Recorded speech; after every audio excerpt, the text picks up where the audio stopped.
second block in month 6 mystery, First Thursday mystery, is a watering can, and you will find background fabric. This gray piece is going to be the watering can and the handles. The black is the base, the top, and the sprinkler part of the watering can. The red are flower petals, and the yellow is the flower center. I'm going to cut a 8.5-inch square from the background fabric.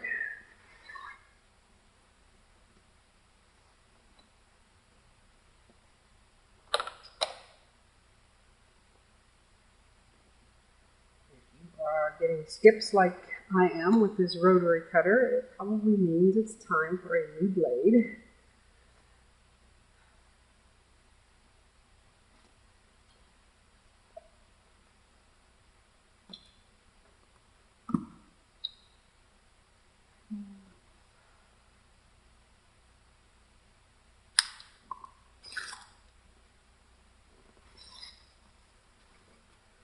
Then from that 8.5-inch square, you're going to cut one 3-inch strip.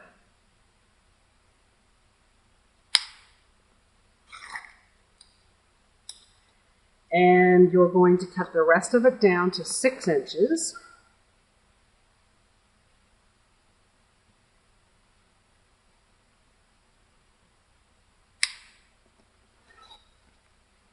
And from that 6-inch long piece, you want a 2.5-inch piece.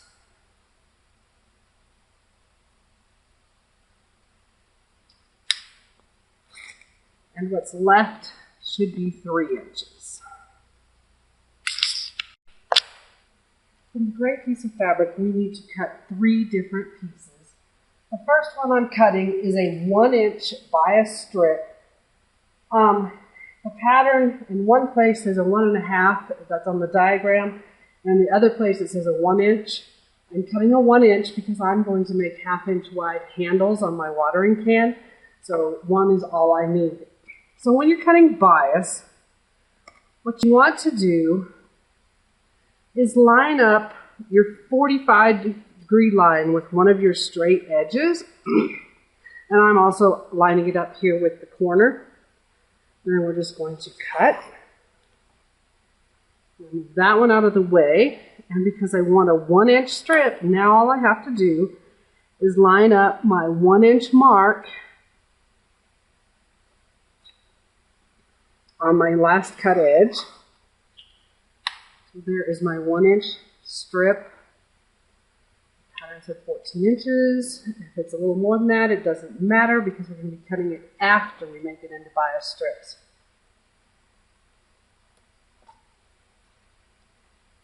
Now also, from that piece, we are going to cut a 4.5 by a 2.5-inch piece. So I'm going to just oversize it a little, because I haven't squared up yet. And it would help if I go to the other side. 2.5 inches wide, 4.5 inches high. So I'm cutting it a little bit big. And I will rotate it and cut it down to the correct size. 2.5 wide by 4.5 high.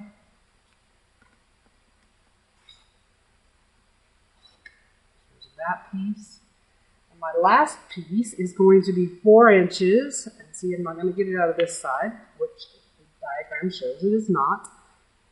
It's going to be 4 inches by 4.25. So again, because I haven't squared this up, I'm going to cut it a little bit big.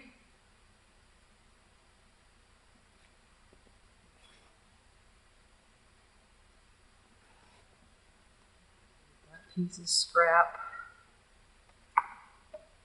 4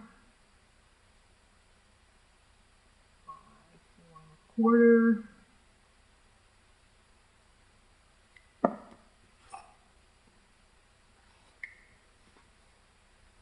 So these are the 3 pieces that I need out of that piece of gray. For my base, my top, and the sprinkler part of the watering can, I'm supposed to, the pattern says to cut pieces on the bias, so I'd be going like that. But if I cut this one on the bias, all it's going to do is straighten my dots, and I would rather have them going on the diagonal.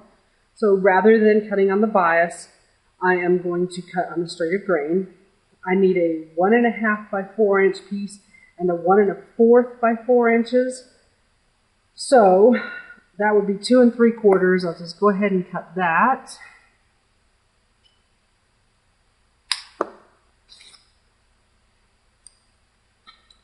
And that's by 4 inches.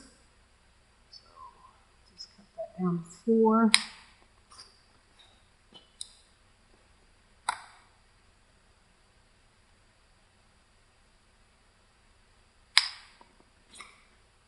And I can go ahead and cut a 1.5 inch piece off here.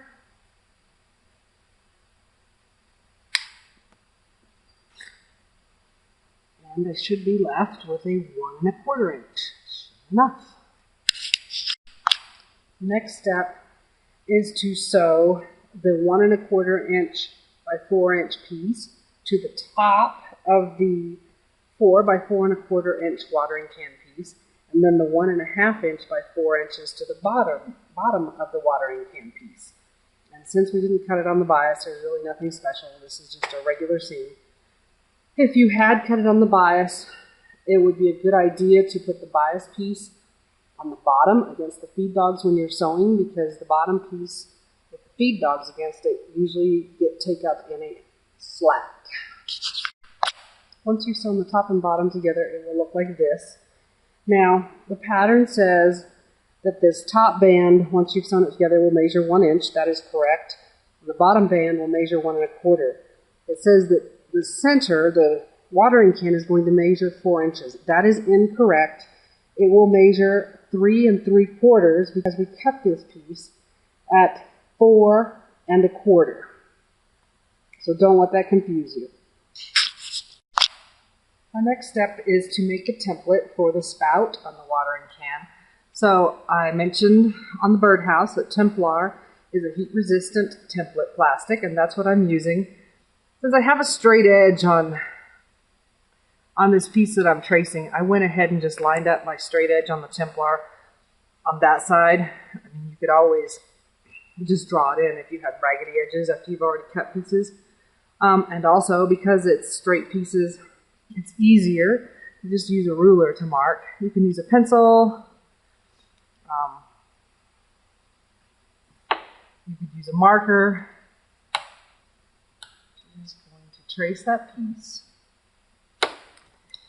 And then when you cut it out, you want to make sure that your edges that are going to be turned under and won't be covered with anything else are nice and smooth. So this edge is already smooth. I'll cut this one out. If you have an old rotary cutter blade that's no longer working on fabric, you could use that with a ruler to cut along the lines. So let me just cut that out. So when you trace out your piece, I would recommend that you label it. Not because you can't tell what it is, but you will know that where the writing is going the right direction, that is the side that needs to be up against the fabric, because you're going to be putting this on the wrong side of your fabric and pressing around the edges. So you want to make sure that the spout is facing the right direction. Now, if you cut your template plastic out as smoothly as you can, and you still have some little bumps and imperfections, you can use a nail file or some fine sandpaper just to take off any little bumps. Now that I've cut the way the pattern says, you're supposed to cut the spout from the piece of gray that was 2.5 by 4.5. What I'm finding is that you really didn't need to cut that piece. You could have gotten the spout out of one of the corners after you cut off the bias strip. So it's up to you. We will go ahead and use this piece. The next step is to trace around it. Again, I have the words, they're backwards now because it's up against the wrong side of the fabric. Just going to trace around the piece. You can use whatever marking tool you want. I'm just using a pencil, so hopefully you can see it. As long as it doesn't bleed through to the front, it really doesn't matter what it is. Now once I have marked my piece, I'm going to cut it out with 1/4 of an inch, roughly, along the edges. And because these are straight sides, I'm just going to use my rotary cutter, but it doesn't have to be that perfect. And the pattern had already allowed extra here and here that will be covered up. Down here it will be covered up with the watering can, and up here it will be covered up with the sprinkler part of the spout. So I'm not going to bother to leave the 1/4 inch there. I'm a little bit shy of 1/4 here. It's not the end of the world. Okay, so now I have my piece, and we're going to go to an ironing surface. You're going to need spray sizing or spray starch and a flat paintbrush. Any kind of paintbrush will actually work. You do not have to go out and buy special ones. You're going to spray a little bit of the sizing into the cap, and the foam will die down in a minute. And then all you're going to do, just like when I did the circle on the birdhouse, is paint the seam allowance with the starch or sizing. It's just the part that's going to be turned under. I'm just going to do one side at a time. Now, in addition to a nice hot iron, and I'm going to use just a regular iron, but you could also use one of these Clover mini irons. You're going to want something to hold onto the fabric so that you're not burning your fingers with the iron as you go. I have here a wooden skewer, a stiletto, toothpick, or seam ripper. All of those would work. And on this I might be able to at least get it started. All you're going to do is flip that over the template plastic and press. And this was a big enough piece that the things to hold are not that big a deal. Okay, that's hot. You might want to let it cool before you pick it up. Once I have the one side done, then I want to paint the other side, also with the starch or the sizing.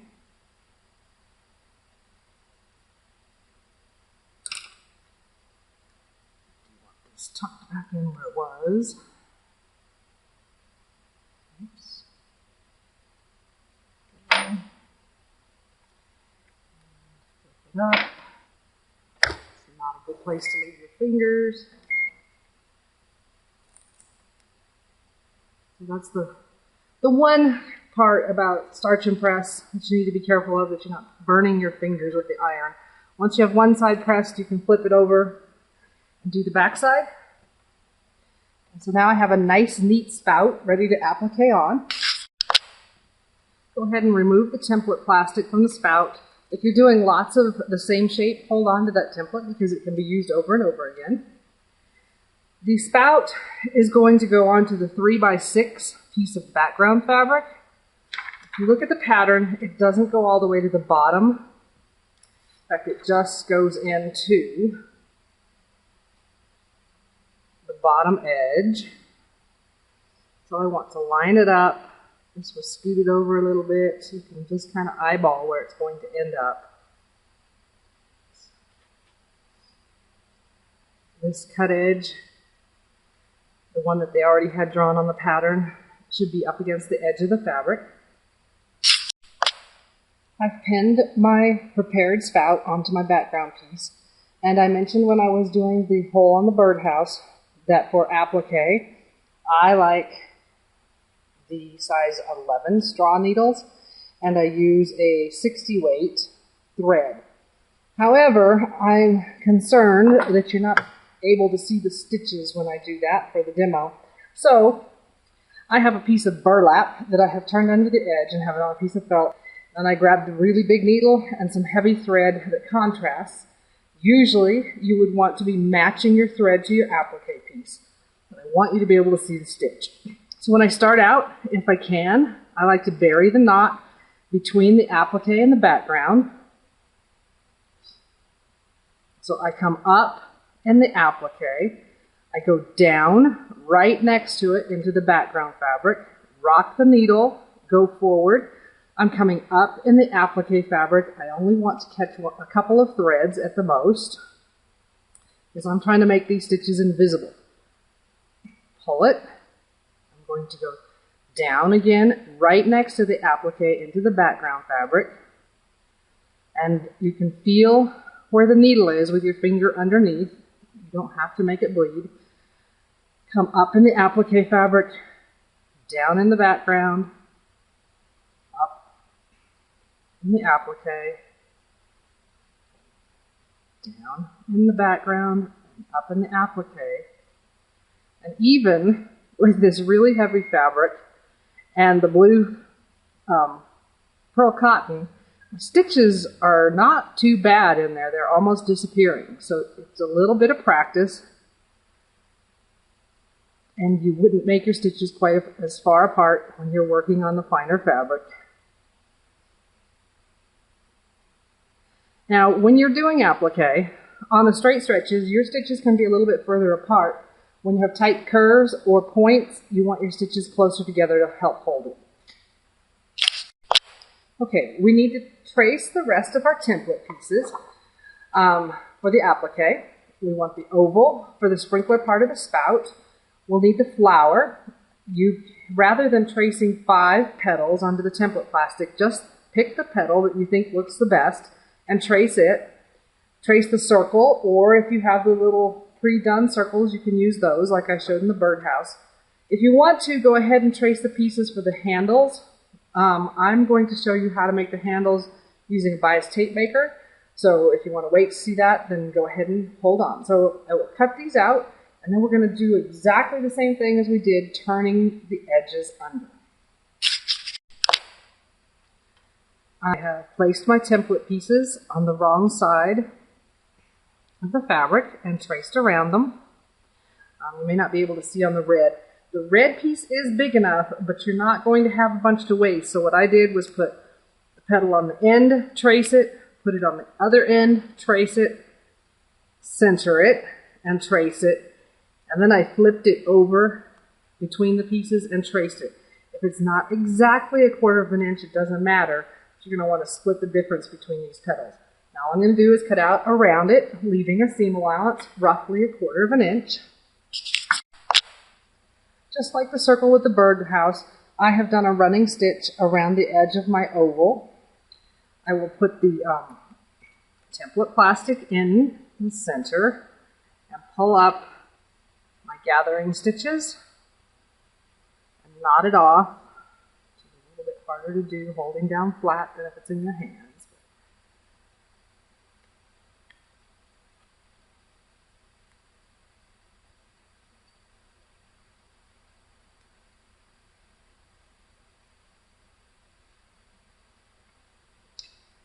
And then I will do exactly the same thing as I did before. Oh, you can cut the thread now. Paint the edges with the spray starch or the spray sizing and press it with the iron. Okay, so both the circle and the oval are now have the gathering stitches pulled up and knotted off. I have painted around the edges of both, saturating the seam allowance with either spray sizing or spray starch.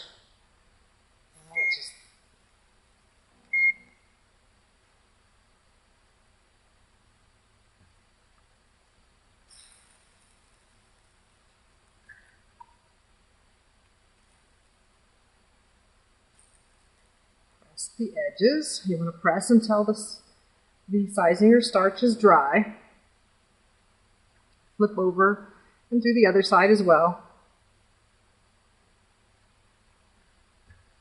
I'll finish that off camera until it's dry. For the petals, it's just like we did with the the edge of the watering can. I'm going to use spray sizing or starch around the edges.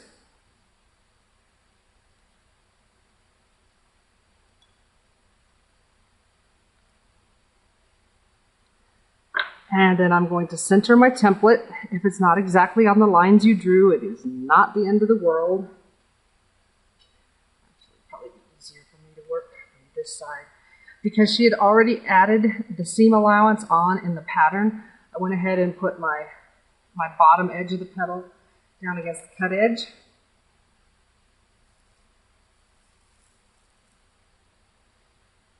It's getting hot now, so whatever you've decided to hold with, keep your fingers in one piece.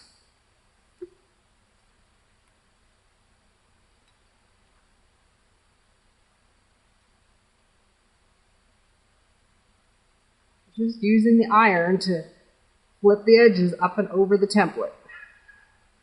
Plastic.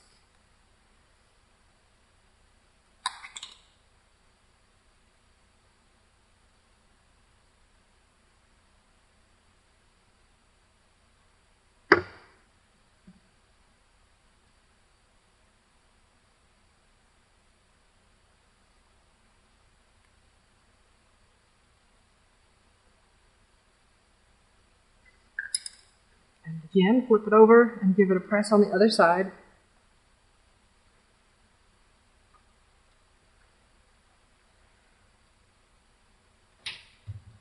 When it has cooled enough to handle, you just go ahead and open this up, pull the template plastic out, and go ahead and do the other 4 petals exactly the same way. I completely pressed the sizing dry on the circle and the oval off camera. Now all I need to do is just clip a couple of my running stitches, and then I can just pop this open enough to pull it out, and it will still have the nice turned edge. And I want to take it and put it on the end of the spout on my watering can. It's overlapping by about 1/4 inch, but you can just eyeball it. And then again, a couple of applique pins. And I will stitch around it off camera. Now, if you tried the hand stitching and you absolutely do not like it, but you do like the finished edge, you can take your prepared pieces to the sewing machine and use a narrow zigzag and clear thread, so monofilament, or something along that line. It comes in both smoke and clear. So on your dark colors you would want smoke, on your light colors you would want clear. So if the handwork is just not for you, that's an option. As I mentioned before, the directions have 2 different measurements for cutting your bias strips for the handles. In the diagram it says 1 1/4 inches, and in the written instructions it says 1 inch wide. If you're going to put them around template plastic like we've done with everything else, or cardboard, I would go ahead and cut them at 1 1/4. But if you're going to use a bias tape maker, you will want to cut your bias strips twice as wide as the bias tape maker. So this bias tape maker is a 1/2 inch bias tape maker, and I cut my strip 1 inch wide. So if you want to, you can spray your strip with starch or sizing before you start. That'll give you a nice crisp edge. It's not absolutely necessary. Many times I do not use that, and I just use steam in my iron. So that is up to you.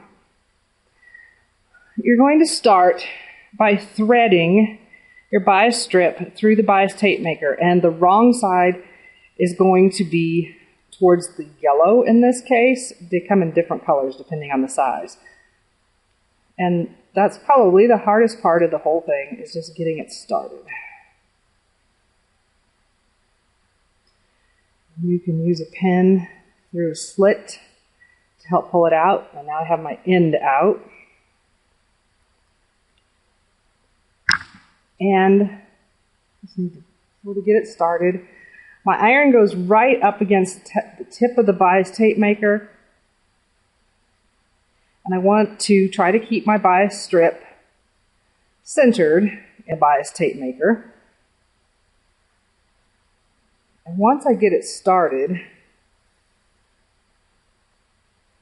then I can pin the end of the bias strip to the ironing surface, and that will help hold it. And then it is just slowly moving your iron up against the tip of the bias tape maker. You're sort of pushing the bias tape maker as well as gently pulling it. Take your time because you want to get a nice, crisp edge on this.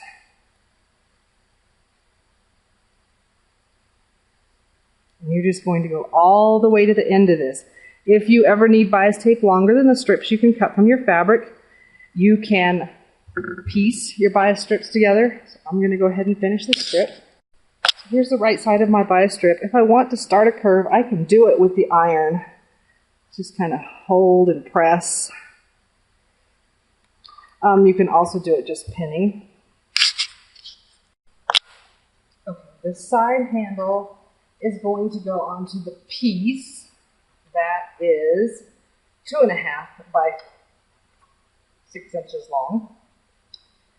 And I just took the pattern to the window, put the background fabric over it, and you can see this is your 1/4 inch here. Lined it up, and then I traced the inside curve of the handle. I like to work with the inside because I usually sew that piece down first. And then I can take my bias strip and because it's bias, it will turn curves. Sometimes you have to work with it a little bit. You can use an iron to steam it. You can just sort of finger press it into place. I always stitch my inside curve first because that's the one that might need you to ease a little bit in.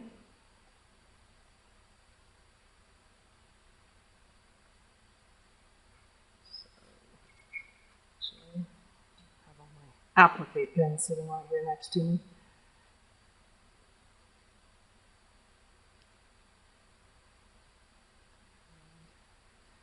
It may look like there will be some gathers, but you can work them out. So I'm going to go all the way to there.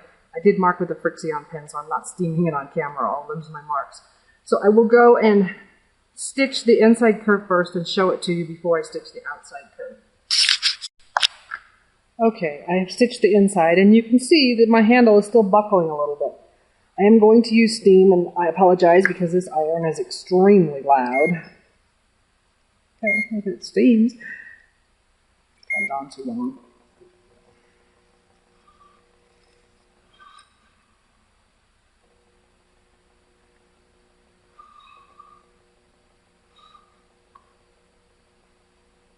Because it's bias, it will stretch out and it will lay down flat. So now I can go ahead and stitch the outside edge, and I'll just cut this off flush with the edge of the background.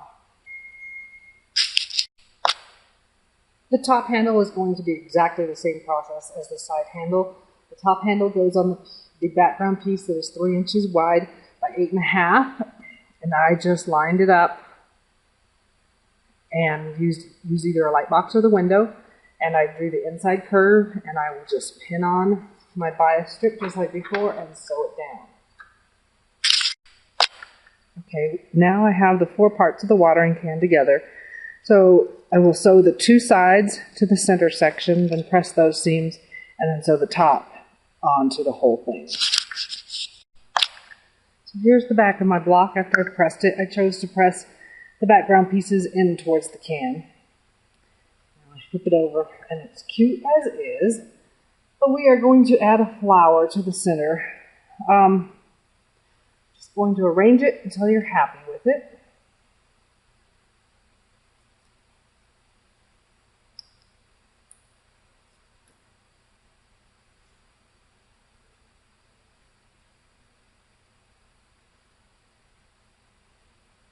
It's really just a matter of playing with it. I put the center in it so that I have everything coming in to the same point, but then I will take the center off and sew the petals down, and then come back and put some on. So they're all too close together there, so I need to spread them out a little bit. Just when you get them to where you're happy with the arrangement, then go ahead and pin them down and stitch them.